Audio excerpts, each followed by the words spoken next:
আসসালামু আলাইকুম। ATN বাংলা সংবাদে সবাইকে স্বাগত জানাচ্ছি। আমি সুমনা ঘোষ। শুরুতেই থাকছে বিআরবি কেবল সংবাদ শিরোনাম। ভারতের পার্লামেন্ট নির্বাচনে ফের জয়ের পথে মোদির এনডিএ জোট। রাহুলের নেতৃত্বে ইন্ডিয়া জোটের চমক। পশ্চিমবঙ্গে বিজেপির স্বপ্ন ভাঙলেন মমতা। মূল্য সংযোজন কর আরোপের মাধ্যমে চা রপ্তানি করতে ব্যবসায়ীদের পরামর্শ দিলেন প্রধানমন্ত্রী। বাগান মালিকদেরও যত্নবান হওয়ার আহ্বান।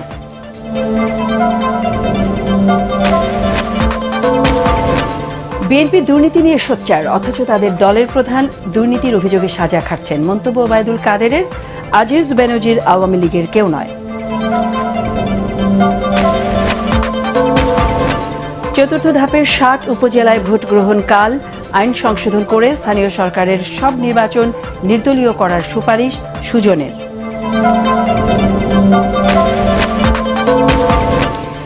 এবং আসছে বাজেটে বরাদ্দ কমছে মেগা প্রকল্পে। বার্ষিক উন্নয়ন কর্মসূচিও সীমিত। অর্থনৈতিক প্রবৃদ্ধিতে নেতিবাচক প্রভাব পড়তে পারে আশঙ্কা বিশ্লেষকদের। শুনছিলেন বিআরবি কেবল সংবাদ শিরোনাম। এবারে বিস্তারিত সংবাদ। শুরুতেই ভারতের পার্লামেন্ট নির্বাচনের ফলাফলের খবর। লোকসভা নির্বাচনের প্রাথমিক ফলাফলে বিজেপি একক সংখ্যাগরিষ্ঠতা না পেলেও তৃতীয়বারের মতো প্রধানমন্ত্রী হতে যাচ্ছেন নরেন্দ্র মোদী। তবে এবার সরকার গঠনে তাকে নির্ভর করতে হচ্ছে জোটের শরিকদের ওপর। এখনো পর্যন্ত মোদীর বিজেপি নেতৃত্বাধীন এনডিএ জোট ম্যাজিক ফিগার 272 পেরিয়ে 291টি আসনে এগিয়ে। অন্যদিকে চমক দেখিয়ে রাহুল গান্ধীর নেতৃত্বাধীন কংগ্রেসের ইন্ডিয়া জোট এগিয়ে রয়েছে 233 আসনে। এদিকে বিজেপির স্বপ্ন গুড়িয়ে পশ্চিমবঙ্গে আবারও একক সংখ্যাগরিষ্ঠতা পাচ্ছে মমতার তৃণমূল কংগ্রেস। বিস্তারিত জানাচ্ছেন শরীফুল ইসলাম।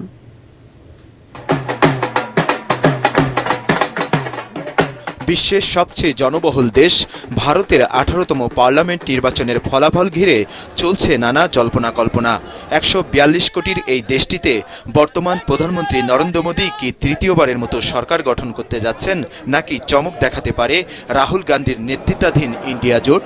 তা নিয়ে কৌতূহল আছে ভারতীয় জনগণ সহ প্রতিবেশী দেশগুলোরও। ভারতীয় সংবাদ মাধ্যমগুলো বলছে, লোকসভার 543 আসনের মধ্যে এনডিএ জোট এখন পর্যন্ত 291 আসনে এগিয়ে। মোদী জোট সরকার গঠনের ম্যাজিক ফিগার 272 পেরিয়ে গেলেও এবার একক সংখ্যাগরিষ্ঠতা না পাবার আশঙ্কা বিজেপির। ফলে সরকার গঠনে মোদীকে এবার নির্ভর করতে হচ্ছে জোটের উপর। এরই মধ্যে জোটের অন্যতম শরিক নাইডু টিডিপি ও নীতিশ কুমারের সঙ্গে আলোচনার দিনক্ষণ ঠিক করেছে বিজেপি। আরও দুই শরিক শিবসেনা ও জনশক্তি পার্টিকে জোট সরকারে আমন্ত্রণ জানাতে পারেন মোদী। আমরা যে ম্যান্ডেট আশা করেছিলাম তা পাইনি, তবে জনগণ আমাদের যা দিয়েছে তাতে খুশি। অপরদিকে বুথ ফেরত জরিপে রাহুল গান্ধীর ইন্ডিয়া জোট 150 থেকে 160টি আসনও পাবে না আভাস দিলেও ফলাফল গণনায় মঙ্গলবার বেলা বাড়ার সঙ্গে সঙ্গে বদলে যায় দৃশ্যপট। এখন পর্যন্ত কংগ্রেস নেতৃত্বাধীন ইন্ডিয়া জোট এগিয়ে 233টি আসনে। তাদের এই ফলাফলকে চমক হিসেবে দেখছে ভারতীয় সংবাদ মাধ্যমগুলো।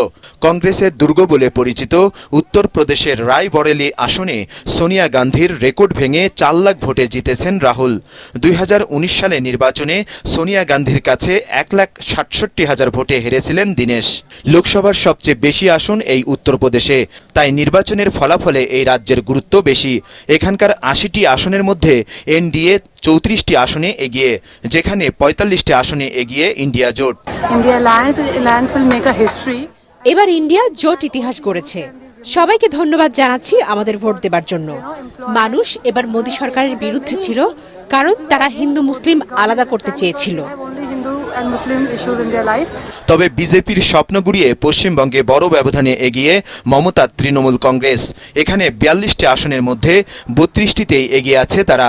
বাকি 10টিতে বিজেপি এবং 1টিতে জয় পেয়েছে জাতীয় কংগ্রেস। উত্তরপ্রদেশ, মহারাষ্ট্র, পশ্চিমবঙ্গ ও তামিলনাড়ুতে ভারতীয় জোট এগিয়ে থাকলেও বিহার, মধ্যপ্রদেশ, কর্ণাটক, গুজরাট, অন্ধ্রপ্রদেশ ও রাজস্থানের ফলাফলে এগিয়ে আছে মোদী জোট। তবে কয়েকটি আসনে ভোটের ফলাফল পেতে অপেক্ষা করতে হবে বুধবার পর্যন্ত।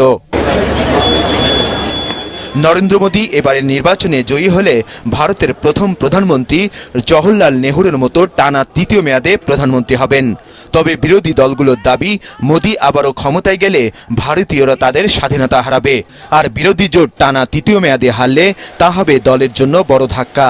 ফলে কংগ্রেস পার্টিতে ঝুঁকির মুখে পড়বে রাহুল গান্ধীর নেতৃত্ব। Shariful Islam, ATN Bangla. This is a historic moment for all of us. এবারে অন্যান্য প্রসঙ্গ। চা শ্রমিকদের প্রতি যত্নবান হতে বাগান মালিকদের প্রতি আহ্বান জানিয়েছেন প্রধানমন্ত্রী শেখ হাসিনা।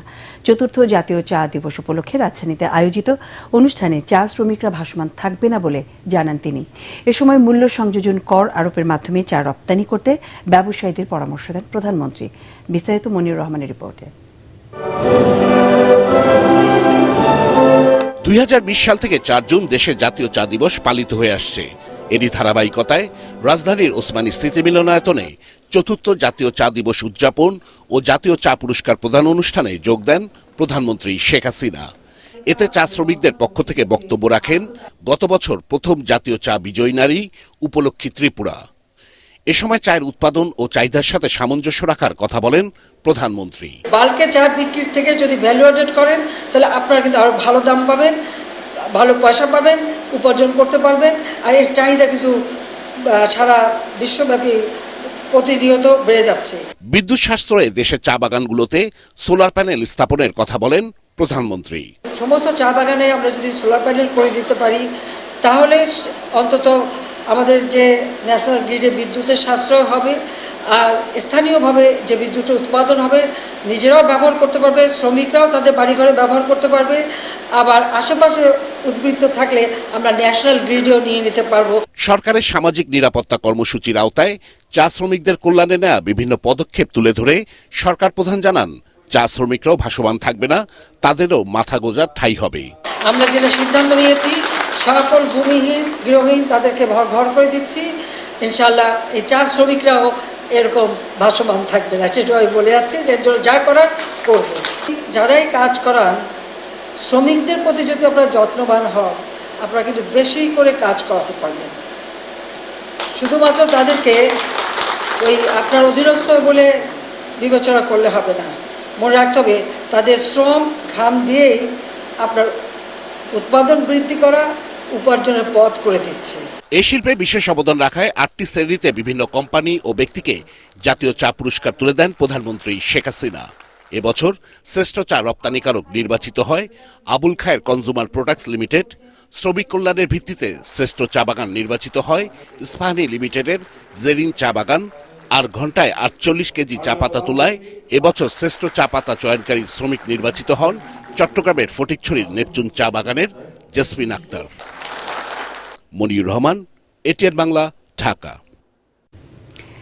বিএনপি এখন দুর্নীতি নিয়ে সোচ্চার, অথচ তাদের দলের প্রধান নেতা দুর্নীতির অভিযোগে সাজা খাটছেন বলে মন্তব্য করেছেন আওয়ামী লীগ সাধারণ সম্পাদক ওবায়দুল কাদের।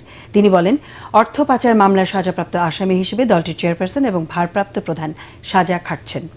ঢাকা মহানগর উত্তরের প্রতিনিধি সভায় দেয়া বক্তব্যে তিনি আরও বলেন, বেনজির বা আজিজ কেউই আওয়ামী লীগের নয়। তারা ব্যক্তিগত পর্যায়ে দুর্নীতি করলে তার বিচার করার সাহস আওয়ামী লীগের আছে।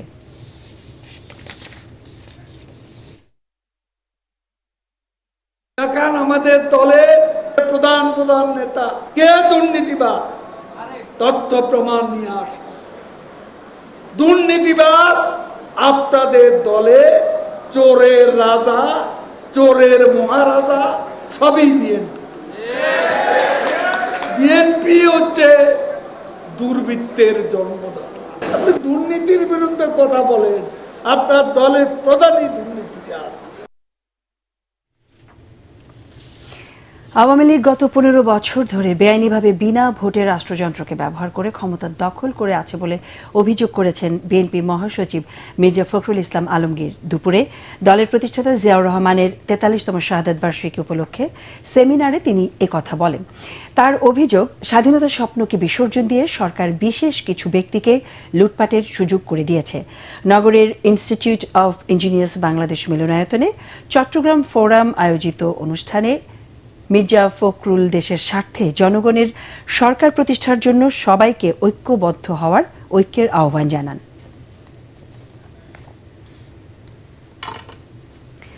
উপজেলা নির্বাচনের চতুর্থ ধাপের ভোট গ্রহণ কাল সকাল ৮টা থেকে বিকেল ৪টা পর্যন্ত চলবে ভোট গ্রহণ। এই দফায় ভোট হবে ৬০ উপজেলায়। সুষ্ঠু ভোট আয়োজনে সব প্রস্তুতি নেওয়ার কথা জানিয়েছে নির্বাচন কমিশন। এদিকে আইন সংশোধন করে উপজেলা সহ স্থানীয় নির্বাচন নির্দলীয় করার সুপারিশ করেছে সুশাসনের জন্য নাগরিক সুজন। বিস্তারিত জানাচ্ছেন একরামুল হক সায়েম। চতুর্থ দফায় ৬০ উপজেলায় চলছে ভোট গ্রহণের প্রস্তুতি। ৬ উপজেলায় ভোট নেওয়া হবে ইভিএমে। চেয়ারম্যান, ভাইস চেয়ারম্যান ও মহিলা ভাইস চেয়ারম্যান এই ৩ পদে প্রতিদ্বন্দ্বিতা করছেন ৭ শতাধিক প্রার্থী। এরই মধ্যে বিনা প্রতিদ্বন্দ্বিতায় বিজয়ী হয়েছেন ৫ জন। ভোটারদের নিরাপত্তায় আইন শৃঙ্খলা বাহিনীর নিয়মিত সদস্যদের পাশাপাশি মাঠে থাকছে র্যাব, বিজিবি ও কোস্টগার্ডের টহল টিম। প্রশাসন এবং সহযোগিতা পাচ্ছি। আমার মনে হয় সুষ্ঠু এবং সুন্দর নির্বাচনের স্বার্থে সব প্রশাসন ব্যবস্থা নিচ্ছে। সুষ্ঠু করার জন্য আমরা সকল ধরনের প্রস্তুতি নিয়ে নিয়েছি। এদিকে ভার্চুয়াল সংবাদ সম্মেলনে সুশাসনের জন্য নাগরিক সুজন জানায়, প্রথম ৩ দফায় ৩৮২টি উপজেলায় চেয়ারম্যান পদে আওয়ামী লীগ নেতারাই বিজয়ী হয়েছেন প্রায় ৯০%, যা সংখ্যায় ৩৩৪ জন। অন্যদিকে বিএনপির বহিষ্কৃত নেতাদের মধ্যে বিজয়ী হয়েছেন ১৬ জন। স্থানীয় এসব নির্বাচন আগের মতোই নির্দলীয়ভাবে করার পক্ষে মত দেন সুজনের নেতারা। এই যে ভোটার খরা, বিরোধী দল নাই, অর্থাৎ ওই যে সকল প্রার্থীদের মধ্যে হতো সেই রকম প্রার্থীরাও নাই। এবং একই সাথে যে অনেক ক্ষেত্রেই কিছু ব্যতিক্রম ছাড়া প্রতিদ্বন্দ্বিতা নাই। তাহলে নির্বাচনে ভোটার নেই, নির্বাচনে বিরোধী দল নাই, নির্বাচনে অনেক ক্ষেত্রে প্রতিদ্বন্দ্বিতা নাই। এটা নাই এর নির্বাচন। ৪৫৯টি উপজেলার ১,৮৭৪ জন প্রার্থীর তথ্য বিশ্লেষণ করে সংবাদ সম্মেলনে সুজন জানায়, এর মধ্যে প্রায় ৭০% প্রার্থী ব্যবসায়ী, আর মাধ্যমিকের গণ্ডি পেরুতে পারেননি প্রায় ১৫% প্রার্থী। ইকরামুল হক সায়েম, এটিএন বাংলা, ঢাকা। ভিসা পেয়েও বিমানের টিকিট না পাওয়ায় যারা মালয়েশিয়ায় যেতে পারেননি তাদের টাকা ফেরত দেওয়া হবে বলে জানিয়েছে বায়রা। মালয়েশিয়ায় যেতে অভিবাসন ব্যয় ৭৮,০০০ টাকা হলেও মধ্যস্বত্বভোগীদের খপ্পরে পড়ে অনেককে ৪ থেকে ৫ লাখ টাকা গুনতে হয়েছে বলে অভিযোগ করেছেন এমপি নিজাম হাজারি। রাজধানীতে সাংবাদিকদের সাথে মতবিনিময় সভায় এসব কথা বলেন তারা। এ সময় অভিবাসন বিশ্লেষক হাসান আহমেদ চৌধুরী কিরণ বলেন, ভুল বোঝাবুঝির অবসান ঘটিয়ে কূটনৈতিক তৎপরতার মাধ্যমে সমাধান বের করতে হবে। মিজান শাহজাহানের রিপোর্ট। রাজধানীর মিন্টু রোডে বঙ্গমাতা বেগম ফজিলাতুন্নেসা মুজিব কনভেনশন হলে এই মতবিনিময় সভার আয়োজন করে বায়রা। সংগঠনের নেতারা বলেন, সরকারের কূটনৈতিক দূরদর্শিতায় বন্ধ থাকা মালয়েশিয়ার শ্রমবাজার চালু হয়। সেদেশের বেঁধে দেওয়ার সময় ৩১শে মের মধ্যে ৪,৭৬,০০০ বাংলাদেশি মালয়েশিয়া যেতে পেরেছেন। বিমানের টিকিট না পাওয়ায় ১৭,০০০ কর্মী যেতে পারেননি। আমাদের যে লোকগুনা যেতে পারে নাই, আমরা সেই লোকগুনার বিষয়ে সরকারের সাথে আবেদন করেছি। সরকার চেষ্টা করছে, আমরাও চেষ্টা করছি আমাদের হয়তো। আমরা মন্ত্রণালয়ের সাথে একসাথে কাজ করব। মন্ত্রণালয় যেভাবে নির্ধারণ করে দেয় আমরা সেভাবে আমাদের এই কর্মীদের যে তাদের ন্যায্য পাওনাটা তাদেরকে আমরা ফেরত দেওয়ার চেষ্টা করব। কূটনৈতিক প্রচেষ্টা, প্রবাসী কল্যাণ মন্ত্রণালয়ের প্রচেষ্টা, সকল প্রচেষ্টা ব্যর্থ হয়, তাহলে এই কর্মীদেরকে রিক্রুটিং এজেন্সির তরফ থেকে আমরা সকল তারা যে অভিবাসন খরচটি করেছে সমুদয় টাকা ফেরত দেওয়া হবে।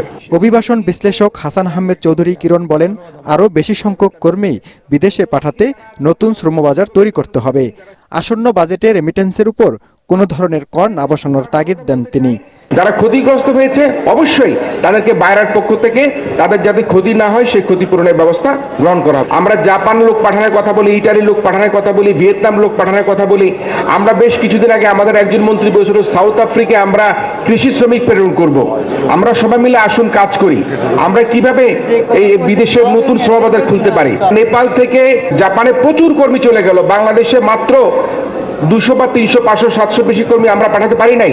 যেখানে ইটালিতে কর্মী প্রেরণ করবার কথা আমরা পাঠাতে পারিনি, আমরা ভিয়েতনামে কর্মী প্রেরণ করবো বলে আমরা কথা শুনেছি, সেটা পারিনি। সিন্ডিকেট নয়, দালালদের খপ্পরে পড়ে অনেকে হয়রানির শিকার হচ্ছেন বলে মনে করেন বক্তারা।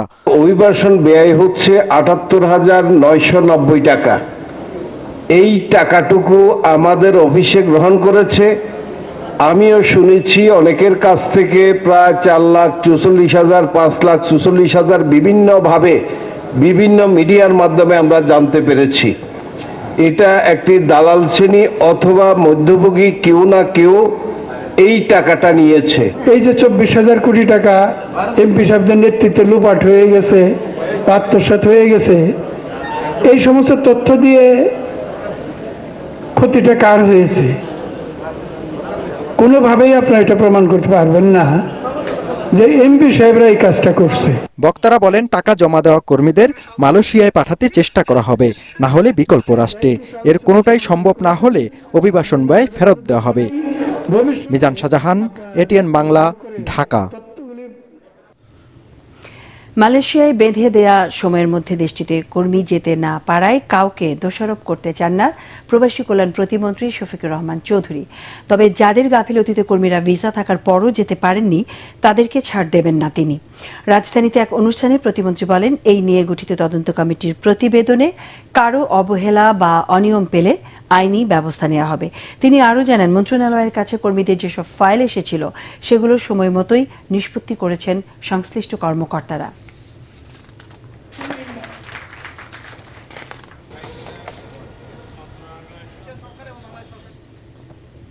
বাজেট প্রসঙ্গ।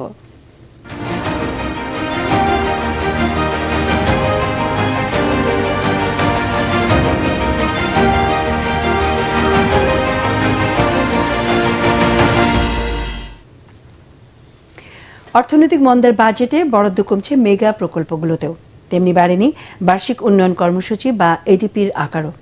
এর ফলে অর্থনৈতিক প্রবৃদ্ধিতে নেতিবাচক প্রভাব পড়তে পারে বলে আশঙ্কা করছেন গবেষকরা। তারা বলছেন, নির্ধারিত সময়ে উন্নয়ন প্রকল্পের কাজ শেষ করতে পারলে জিডিপিতে ভূমিকা রাখবে, বন্ধ হবে দুর্নীতি আর অপচয়ের সুযোগ।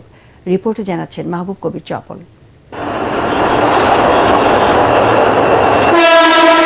বিভিন্ন প্রকল্পে বদলে যাচ্ছে দেশের চিত্র।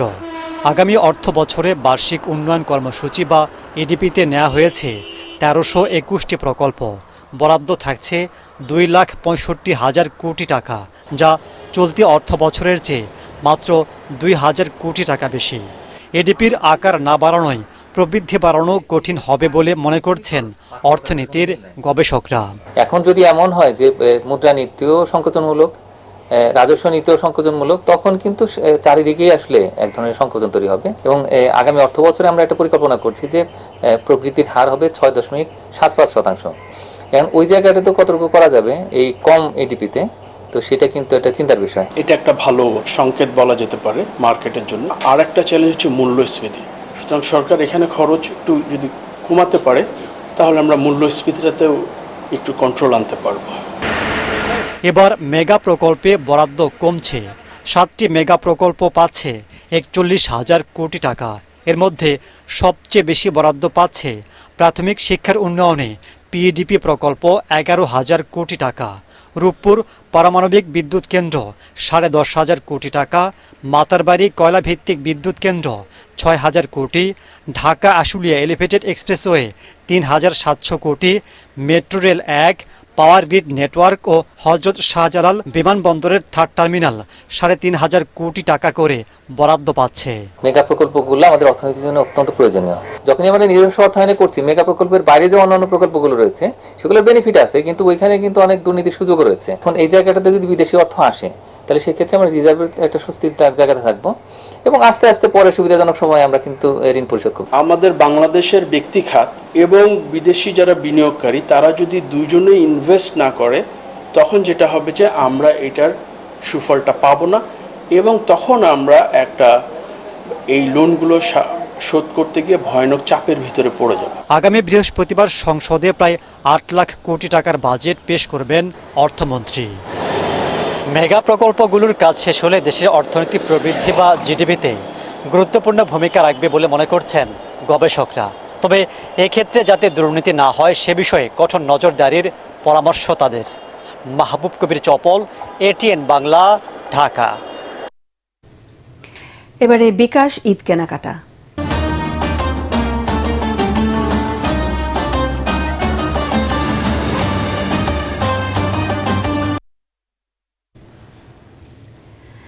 ঈদের কেনাকাটাকে আরো সহজ করে তুলতে দেশের সর্ববৃহৎ মোবাইল ব্যাংকিং সেবা প্রতিষ্ঠান বিকাশ দিচ্ছে আকর্ষণীয় নানা অফার। ঈদ উপলক্ষে আয়োজিত ক্যাম্পেইন চলাকালীন নির্দিষ্ট আউটলেটগুলো থেকে পাওয়া যাবে এসব অফার। রিপোর্ট করছেন আনন্দ তাসিন রি। এবারে ঈদে বাহারি রঙে সেজেছে রাজধানীর বিভিন্ন শপিং মল ও দোকানগুলো। বৈচিত্র্য এসেছে নারী পুরুষ সহ বাচ্চাদের পোশাকের দোকানগুলোতেও। এবারে ঈদ পড়েছে ভরা গরমে।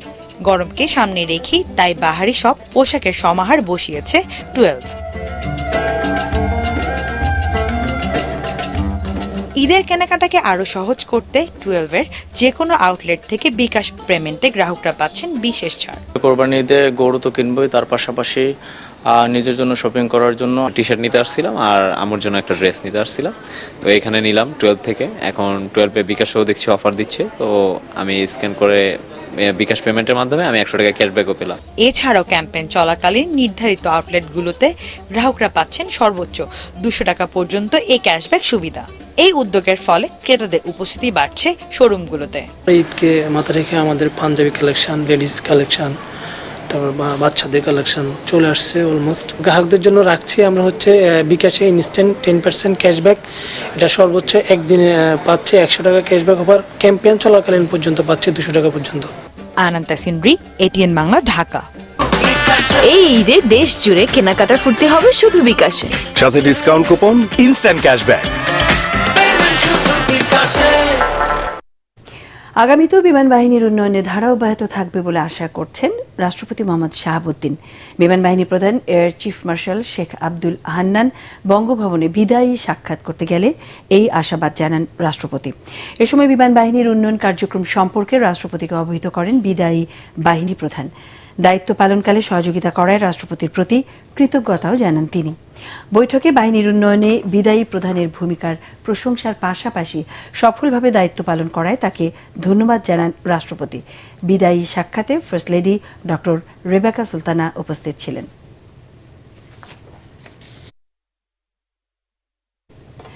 শিক্ষার্থীদের পেশাগত ও কারিগরি দক্ষতা বাড়াতে জাতীয় দক্ষতা উন্নয়ন কর্তৃপক্ষের সাথে সমঝোতা স্মারক সই করেছে ঢাকা বিশ্ববিদ্যালয় ও জাহাঙ্গীরনগর বিশ্ববিদ্যালয়। এই উপলক্ষে প্রধানমন্ত্রীর কার্যালয়ে অনুষ্ঠানে উপস্থিত ছিলেন প্রধানমন্ত্রীর মুখ্য সচিব মোহাম্মদ তোফাজ্জল হোসেন মিয়া, জাতীয় দক্ষতা উন্নয়ন কর্তৃপক্ষের নির্বাহী চেয়ারম্যান নাসরিন আফরোজ, ঢাকা বিশ্ববিদ্যালয়ের উপাচার্য অধ্যাপক ডক্টর এএসএম মাকসুদ কামাল, জাহাঙ্গীরনগর বিশ্ববিদ্যালয়ের উপাচার্য অধ্যাপক ডক্টর মোহাম্মদ নুরুল আলম সহ সংশ্লিষ্টরা। বিশ্ববিদ্যালয়ের শিক্ষার্থীদের নিয়মিত শিক্ষার পাশাপাশি বিভিন্ন পেশায় দক্ষতা প্রশিক্ষণ দেওয়ার মাধ্যমে বেকারত্ব কমানো ও জীবন মান উন্নয়নে সংশ্লিষ্ট ক্ষেত্রগুলোর মধ্যে পারস্পরিক সহযোগিতা বাড়াতে ঢাকা ও জাহাঙ্গীরনগর বিশ্ববিদ্যালয়ের মধ্যে দুটি সমঝোতা স্মারক সই হয়।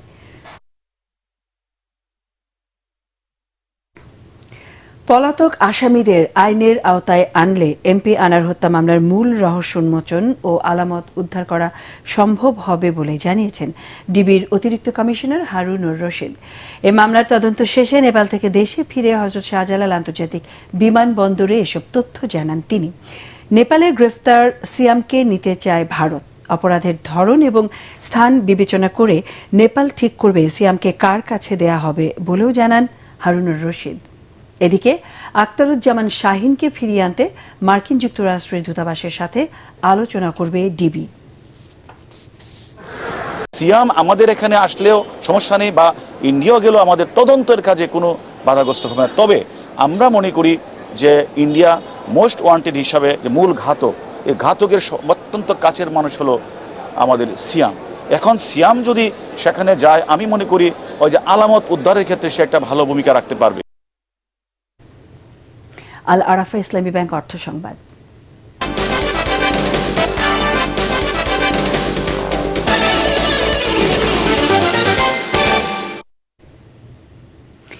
মিনিস্টার ফ্রিজ কিনুন হাম্বা জিতুন অফারে ফ্রিজ কিনে গরু উপহার পেয়েছেন ঢাকার মোহাম্মদ শাহজাহান। মিরপুর 1-এ মিনিস্টারের নিজস্ব শোরুম থেকে ফ্রিজ কিনে স্ক্র্যাচ কার্ড ঘষে এই উপহার পান তিনি। মিনিস্টার মাইওয়ান গ্রুপের শোরুম বিভাগীয় ডিরেক্টর মাহমুদুর রহমান খান তার কাছে গরুটি হস্তান্তর করেন। আসন্ন ঈদুল আজহার আনন্দ আরও বাড়িয়ে দিতে দেশীয় ইলেকট্রনিক্স কোম্পানি মিনিস্টারের এই অফারে থাকছে গরু, ফ্রিজ, বিভিন্ন পণ্যে ডিসকাউন্ট সহ আকর্ষণীয় উপহার।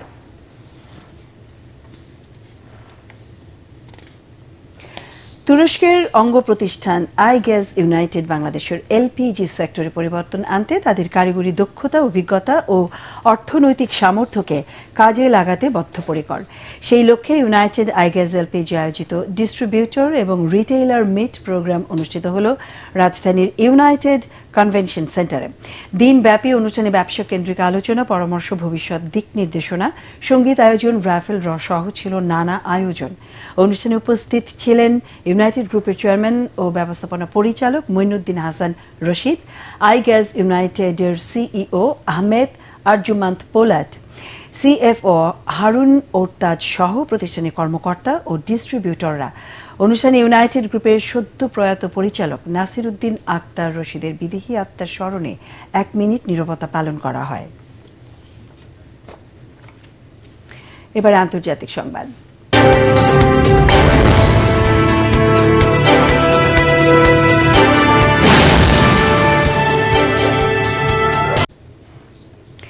ফৌজদারি মামলায় সাবেক মার্কিন প্রেসিডেন্ট ডোনাল্ড ট্রাম্প দোষী সাব্যস্ত হওয়ার পরপরই এবার শুরু হয়েছে বন্দুক কেনা সংক্রান্ত মামলায় প্রেসিডেন্ট জো বাইডেনের ছেলে হান্টার বাইডেনের বিচার। স্থানীয় সময় সোমবার ডেলাওয়্যার রাজ্যের ফেডারেল আদালতে এই বিচার শুরু হয়েছে। দেশটিতে দায়িত্বে থাকা অবস্থায় কোনো প্রেসিডেন্টের সন্তান বিচারের মুখোমুখি হওয়ার ঘটনা এটি প্রথম।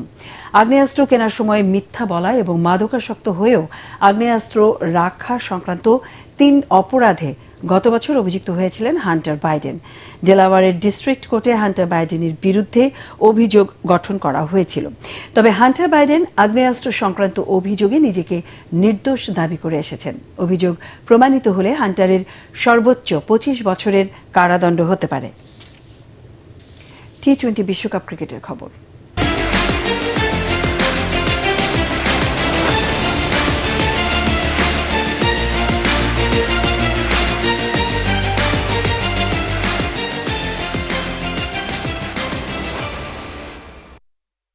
টি-20 বিশ্বকাপের প্রথম ম্যাচ থেকেই খেলতে পারবেন তাসকিন আহমেদ। সংবাদ মাধ্যমে এমনটাই জানিয়েছেন বাংলাদেশ দলের ফিজিও বায়েজিদুল ইসলাম। জিম্বাবুয়ে সিরিজে তাসকিন আহমেদের হঠাৎ চোট পাওয়াটা টাইগারদের জন্য চিন্তার কারণ হয়ে দাঁড়িয়েছিল। তবে চোটে পড়া অন্য পেসার শরীফুল ইসলামকে প্রথম ম্যাচে পাওয়ার সম্ভাবনা নেই বলে নিশ্চিত করেন বাংলাদেশ দলের ফিজিও। পরাগ আরমানের রিপোর্ট। আগামী 7 জুন শ্রীলঙ্কার বিপক্ষে ম্যাচ দিয়ে এবারের টি-20 বিশ্বকাপ অভিযান শুরু করবে বাংলাদেশ। চোটের কারণে যুক্তরাষ্ট্রের বিপক্ষে 3 ম্যাচের টি-20 সিরিজ ও বিশ্বকাপের প্রস্তুতি ম্যাচ খেলতে পারেননি পেসার তাসকিন আহমেদ। মূল আসরে মাঠে নামার আগে তাসকিনকে নিয়ে আশার বাণী শুনিয়েছেন বাংলাদেশ দলের ফিজিও বায়েজিদুল ইসলাম। তাসকিনের চান্স যথেষ্ট ভালো আছে, সেই জন্যই কিন্তু সে ওয়ার্ল্ড কাপ স্কোয়াডে রয়ে গেছে। যদি একদমই ফার্স্ট ম্যাচ ইনশাল্লাহ হয়ে যাবে, কারণ হচ্ছে এই ধরনের ইনজুরিগুলো সাধারণত 4 সপ্তাহের মধ্যেই ঠিক হয়ে আসে। কিছু কিছু ক্ষেত্রে একটু লেট ডিলে হলে টাইম লাগে, বাট তাসকিনের সোফার প্রোগ্রেস খুবই ভালো আলহামদুলিল্লাহ। সো আমরা হোপফুল যে শ্রীলঙ্কার বিপক্ষে খেলার ব্যাপারে তাসকিনকে নিয়ে দুশ্চিন্তার কিছু নেই বলেও জানান বিসিবির এই ফিজিও। এদিকে ভারতের বিপক্ষে প্রস্তুতি ম্যাচে চোট পেয়েছিলেন শরীফুল ইসলাম। প্রথম ম্যাচে তার খেলার সম্ভাবনা নেই। দক্ষিণ আফ্রিকার বিপক্ষে দ্বিতীয় ম্যাচেও তাকে পাওয়া নিয়ে আছে সংশয়। গ্রুপ পর্বতে 16 তারিখ পর্যন্ত একটা টাইম আছে, তো আর 16 তারিখ এর আগে অনেক আগেই ও যথারীতি সুস্থ হয়ে যাবে আশা করতেছি। এটা এক্স্যাক্টলি এখনই বলা মুশকিল, তবে প্রথম ম্যাচটা পাওয়ার সম্ভাবনা খুবই কম। শরীফুলের অবস্থা জানতে আরো 3-4 দিন সময় লাগবে বলে জানান টাইগারদের ফিজিও বায়েজিদুল ইসলাম। পরাগ আরমান, এটিএন বাংলা।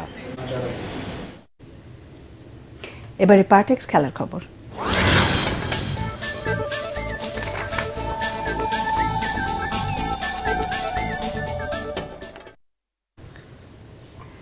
বিশ্বকাপ ও এশিয়ান কাপ যৌথ বাছাইয়ে ফিরতি ম্যাচ খেলতে ঢাকায় এসেছে অস্ট্রেলিয়া ফুটবল দল। দুপুর 12:15টায় হযরত শাহজালাল আন্তর্জাতিক বিমানবন্দরে পৌঁছয় তারা। আনুষ্ঠানিকতা শেষে সকারোরা চলে যায় টিম হোটেলে।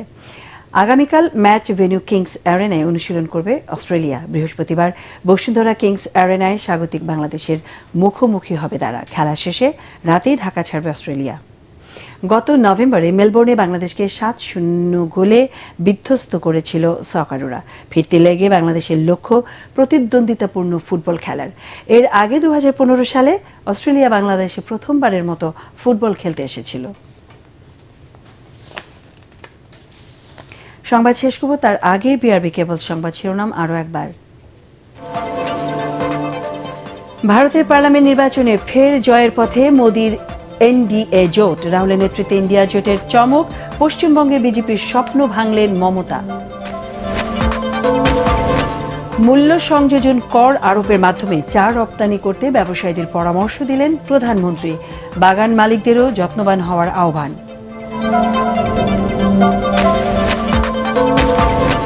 বিএনপি দুর্নীতি নিয়ে সোচ্চার, অথচ তাদের দলের প্রধান দুর্নীতির অভিযোগে সাজা খাটছেন। মন্তব্য ওবায়দুল কাদেরের। আজিজ বেনজির আওয়ামী লীগের কেউ নয়। চতুর্থ ধাপের 60 উপজেলায় ভোট গ্রহণ কাল। আইন সংশোধন করে স্থানীয় সরকারের সব নির্বাচন নির্দলীয় করার সুপারিশ সুজনের।